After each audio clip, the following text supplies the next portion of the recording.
Ces individus porteurs de pancartes d'identification sont des présumés trafiquants d'ossements humains, extirpés du circuit par les éléments de la compagnie de gendarmerie de Douala 3e à Bonabéry.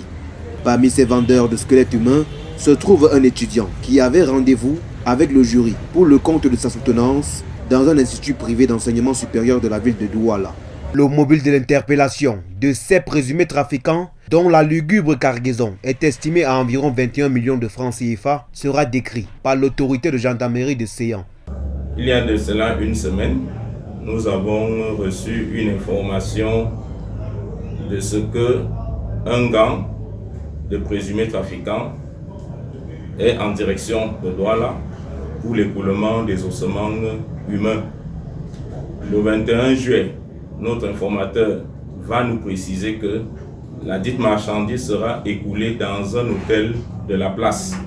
Les fins limiers de la gendarmerie vont alors user d'un stratagème pour appâter les présumés trafiquants. Et c'est le chef de gang en personne qui se fera prendre comme un poisson dans la nasse. Nous avons mis sur pied un mode opératoire qui est constitué à attendre juste une embuscade. Et quelques minutes plus tard, le chef de gang, le nommé Harry Vinsley, porteur d'un gros sac contenant des os humains, s'est présenté dans la dite chambre du dit hôtel pour écouler la marchandise, en précisant que selon eux, cette marchandise avait une valeur de 21 millions de francs CFA.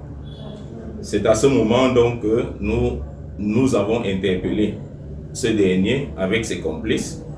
Nous les avons conduits dans nos locaux et nous avons immédiatement ouvert une enquête. Il n'a pas fallu 24 heures à la gendarmerie pour livrer sa prise à la justice. Les présumés trafiquants d'ossements humains ont été présentés au procureur de la République, lequel décidera de leur sort.